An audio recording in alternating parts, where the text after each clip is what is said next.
ISKCON नाम की जो संस्था है उस पर एक आरोप लगता रहा है कि क्या वहाँ पलने वाली गाय जो होती हैं, काउस जो होती हैं, उन्हें कसाई खाने को बेच दिया जाता है। ये आरोप मेनका गांधी ने लगाया था। क्या ये आरोप सच है? क्या ये आरोप वाकई में इस्कॉन की सबसे बड़ी सच्चाई है या एक कोरा झूठ है? आइए समझने की कोशिश करते हैं मेरी one of the favourite YouTuber Nikita Thakur के वीडियो के ज़रिए, जो हमें इस पर एक डिटेल्ड स्टडी लेकर समझा रही हैं। तो मैं इनका ये वीडियो शुरू कर रहा हूं और इस वीडियो के साथ हम इस पर रिएक्शन भी देंगे और सच जानने की कोशिश करेंगे। ये वीडियो शुरू हो रहा है मेरे सामने और मैं इसको प्ले कर रहा हूं अब। बीजेपी के एक एमपी मेनका गांधी जी ने इस्कॉन, जो दुनिया की एक बहुत ही बड़ी हिंदू ऑर्गेनाइजेशन है, उस पर आरोप लगाया कि इस्कॉन देश के सबसे बड़े धोखेबाज लोग हैं, क्योंकि ये गौशालाओं के नाम पर सरकारों से जमीन और दुनिया भर के फायदे जरूर लेते हैं। ये सारा दिन हरे रामा हरे कृष्णा का जाप भी करते हैं। क्या आपके मन में भी ये सवाल आया था? क्योंकि जिस वक्त ये खबर आई थी उस वक्त ये बहुत बड़े स्तर पर पूछा गया था और मुझे याद है बहुत से लोगों ने मुझे फ़ोन करके पूछा कि हम इस्कॉन में दान देते रहें क्या ये सही जगह जा रहा है? आइए समझते हैं आगे। लेकिन इसके बावजूद इस्कॉन अपने गायों को कसाई घरों को बेच देते हैं। मेनका जी के हिसाब से जब वो उनके अनंतपुर वाले आश्रम में खुद गई थी, तब उन्हें वहाँ पर एक भी ड्राई काऊ, यानी जो गाय दूध नहीं देती है, वो नहीं दिखी और एक भी गाय का बछड़ा भी नहीं दिखा। यानी कि इस्कॉन ने इन सब गायों को बुचर हाउसेस को ये बहुत बड़ा इल्जाम है, अपने आप में बहुत बड़ा आरोप है और इसकी सत्यता की जांच भी होनी चाहिए। इस वीडियो में हम आगे देखेंगे कि क्या कुछ हुआ इसके आगे, क्योंकि देखिए सभी गाय हर वक्त दूध दें ऐसा नहीं होता और जो ड्राई काउज होती हैं वो कहाँ जाती हैं, और सही प्रश्न उठाया कि वो बछड़े कहाँ गए। तो आगे बढ़ते हैं और सुनते हैं मेनका गांधी क्या कह रही हैं।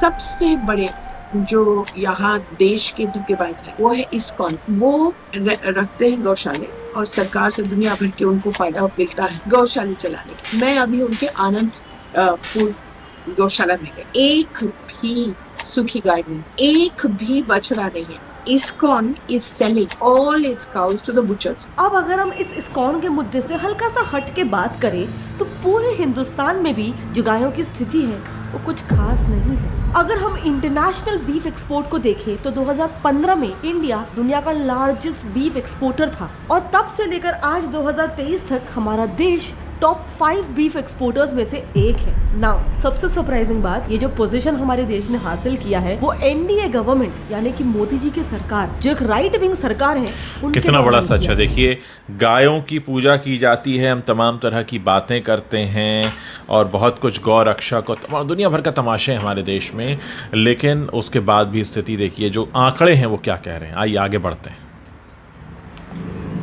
इनफैक्ट इसी दौरान मोदी जी का एक वीडियो भी काफी वायरल हुआ था जिसमें वो ये साफ कह रहे थे कि बीफ एक्सपोर्ट को किसी भी धर्म, एक कम्युनिटी से ना जोड़े, क्योंकि उनके कई सारे जैन मित्र भी इस बिजनेस में शामिल हैं। कि कोई एक कम्युनिटी इस बिजनेस में है, ऐसा नहीं है जी। मेरे कई जैन मित्र हैं जो इस व्यापार में है, इसको किसी कम्युनिटी से मत जोड़िए। सो एक मिनट, पूरी सच्चाई क्या है? क्या वाकई में हिंदुस्तान, जिस देश में गाय भगवान समान मानी जाती है, उन्हें पूजा जाता है, वहाँ उसी देश में गायों का इतना भयंकर तादाद में कत्ल हो रहा है? क्या वाकई में इस्कॉन जैसा एक प्रेस्टिजियस हिंदू ऑर्गेनाइजेशन गायों को अपने फायदे के लिए बेच रहा है? वेल, लेट्स फाइंड आउट, क्योंकि हमने इस मुद्दे पे एक डिटेल रिसर्च किया है। दोस्तों यहाँ मैं पूरा वीडियो आपको नहीं दिखाऊंगा क्योंकि मैं खुद चाहता हूँ कि आप निकिता ठाकुर के चैनल पर जाकर इसको देखें, लेकिन ये एक तरह से कर्टन रेजर जैसा है जो मैं आपको बताना चाहता हूँ कि किन किन प्रमुख मुद्दों को इस वीडियो में उठाया गया है। ये बहुत बड़ा ज्वलंत मुद्दा है और इस पर हमें बात करने की सबसे ज़्यादा ज़रूरत इसलिए है क्योंकि पूरी दुनिया के सामने हम छाती ठोक कर कहते हैं कि गौ हमारी माता है, लेकिन हम अपनी माता के साथ क्या कर रहे हैं, इसलिए इस वीडियो को देखना और जानना बहुत ज़रूरी है। आइए आगे बढ़ते हैं। So talking about the basics, India today की एक रिपोर्ट के हिसाब से हमारे देश में 190.9 मिलियन काउस का पॉपुलेशन है और साल 2018 के गवर्नमेंट रिकॉर्ड के हिसाब से उस एक साल में 34.10 लाख काउस का स्लॉटर किया गया था हमारे देश में। मतलब सिर्फ एक साल में सीधे 15 से 20% काउ पॉपुलेशन की हत्या की गई थी। लेकिन the most shocking part, Delhi high court के एक्स चीफ जस्टिस ने 2015 में एक स्टेटमेंट दिया था कि इंडिया में 95% बीफ ट्रेडर्स हिंदूज होते हैं। देखो, हम सब ने गौ माता की ये वाली तस्वीर बचपन से ही देखी है, जो बताती है कि गौ माता में हमारे कितने सारे भगवानों का वास होता है। हमारे धर्म में गाय को कामाध्या कहते हैं, यानी कि goddess of fertility, wealth and strength. Also Krishna भगवान को गौ माता का रक्षक माना जाता है। सो आखिर ऐसा क्यों है कि हमारे धर्म में इनका इतना महत्व होने के बावजूद हमारे कम्युनिटी के कुछ लोग इनका बहुत बड़ा व्यवहार सवाल करते है ये कि जब हम धार्मिक रूप से कहते रहे हैं, और जैसा मैंने पहले भी कहा कि हम छाती ठोक कर कहते हैं गौ हमारी माता है, उसके बाद क्यों होता है ऐसा? जब हम धर्म से जोड़ देते हैं तब भी आज भी ऐसा क्यों हो रहा है कि गौ माता को काटा जा रहा है? आइए आगे सुनते हैं। इसके पीछे 4 मेजर रीजंस हैं, जिसमें सबसे पहला है कि छोटे मोटे डेयरी फार्मर्स अपने प्रॉफिट्स के लिए गायों को बुचर्स के पास बेच देते हैं। और हाँ, ये देश के किसी 1-2 जगह पे नहीं हो रहा है, ऑलमोस्ट पूरे इंडिया में हो रहा है। तो 2017 में हिंदुस्तान टाइम्स और पुणे बेस्ड एक animal protection group animal equality ने पूरे 2 साल तक इन सारे स्टेट्स के 10 dairy farms, 2 semen collection centres, 11 cattle markets, 8 slaughter houses, 7 meat markets and 5 tanneries में एक स्टिंग ऑपरेशन किया था, जिसमें उन्हें काफी हॉरिफिक फैक्ट्स मालूम पड़े। सबसे पहली बात, इसमें उन्हें पता चला कि उनमें से एक भी डेयरी फार्म्स में काउ का रिप्रोडक्शन नेचुरल मीटिंग से नहीं हो रहा है। सारे 107 डेयरी फार्म्स आर्टिफिशियल इंसेमिनेशन से अपने काउस को इम्प्रेग्नेट कर रहे थे और उनके मिल्क प्रोडक्शन को बढ़ाने के लिए उनमें ऑक्सीटोसिन हार्मोन इससे बड़ा कोई क्राइम नहीं हो सकता कि आप एक जानवर को इंजेक्शन दें, अपने हिसाब से प्रकृति को मोड़ने की कोशिश करें ताकि प्रकृति आपके हिसाब से चले। और आप जानते हैं, जब जब प्रकृति से खिलवाड़ किया जाता है फिर प्रकृति हमसे खिलवाड़ करती है और वो हमारे बर्दाश्त के बाहर होता है, क्योंकि हम प्रकृति का खिलवाड़ सहन नहीं कर सकते। आइए आगे बढ़ते हैं। एक ऐसा हार्मोन जो इंडिया में बैंड है।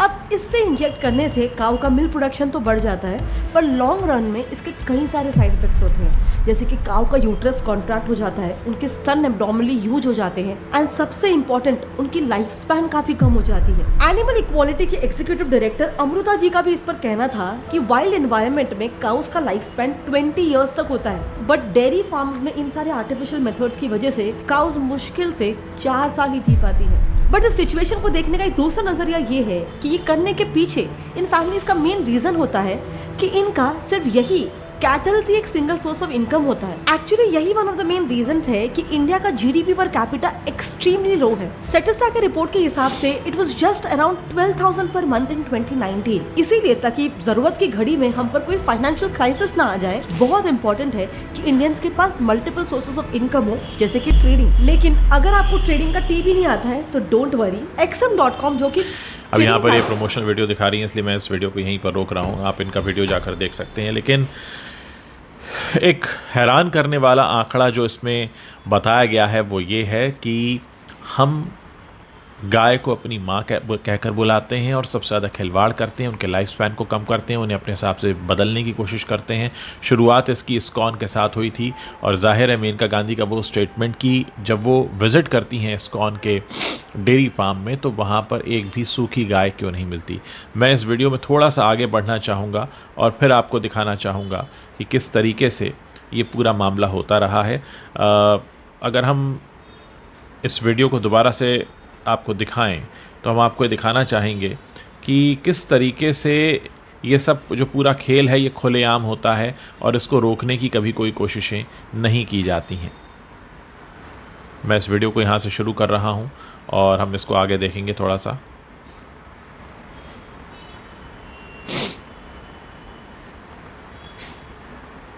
सबसे पहले तो ये बायर्स उन काउस को ट्रक्स में भर के यूपी के अलग अलग डिस्ट्रिक्ट जैसे कि गोपालगंज, मुजफ्फरपुर, सुपौल और अरेरिया के कैटल मार्केट्स भेजते हैं। वहाँ टाइम्स ऑफ इंडिया के मुताबिक हर मार्केट में एक लॉन्ड्रर होता है जो इन काउस को लीगल काउ कंसाइनमेंट्स के साथ मिक्स कर देता है। बेसिकली लीगल काउस यानी वो काउस जिन्हें डेयरी और फार्मिंग के लिए भेजना होता है इधर से उधर, and it is legal to transport them. लेकिन ये लॉन्ड्रर्स करप्ट ऑफिशियल्स को ब्राइब करके इस पूरे कंसाइनमेंट का लीगल पेपर वर्क बना देते हैं ताकि वेस्ट बंगाल आने तक कोई भी अथॉरिटी इस कंसाइनमेंट को रोक नहीं पाए। अब एक बार ये पेपर वर्क हो जाए तो लॉन्ड्रर्स इस पूरे इलीगल काउ कंसाइनमेंट को विया बिहार, वेस्ट बंगाल के अलग अलग बॉर्डर विलेजेस जैसे जगताई, नूरपुर, देवीपुर, हमीरपुर और वजीरपुर में डिलीवर कर देते हैं। इसके आगे का प्रोसेस एक एक्स स्मगलर और x cattle runner Zainul Abidin ने टाइम्स ऑफ इंडिया को बताया कि कंसाइनमेंट को पहले तो विलेज का जो चीफ होता है वो रिसीव कर देता है और गांव में ही उसे होल्ड करके रखता है। फिर इसके बाद गांव के कुछ लड़के, जिसमें जैनुल भी काम करता था, वो लोग इन कैटल्स को रात में बॉर्डर पार करा देते हैं। जैनुल ने बताया कि वो गाय को नदी पार कराने के लिए गाइड करते थे, जिसके लिए उनकी पूंछ को बांधा जाता था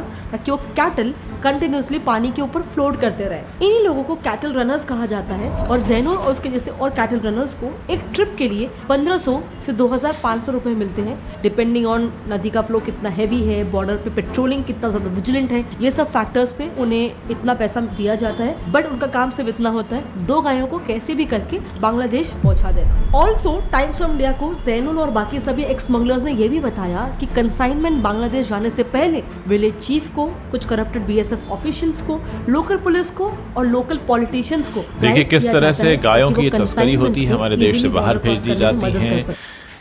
किसी भी देश के संसाधनों का इस तरह से रिश्वत देकर अपने फ़ायदे के लिए दूसरे देश में भेजना, रिश्वत देना, ये सभी चीज़ें गुनाह हैं और कहीं ना कहीं हम अपनी प्रकृति के साथ, अपने ही देश के साथ यूं ही खिलवाड़ कर रहे होते हैं। और ये सब कुछ कितना ओपनली चल रहा होता है कि एक अखबार टाइम्स ऑफ इंडिया जाकर बाकायदा से रिपोर्ट करता है और उसकी रिपोर्ट प्रकाशित होती है। यानी ये सब कितने बेखौफ हैं, इन्हें कितना यकीन है कि ये पकड़े नहीं जाएंगे और इनके खिलाफ़ कोई कार्रवाई नहीं होगी। आइए आगे सुनते हैं।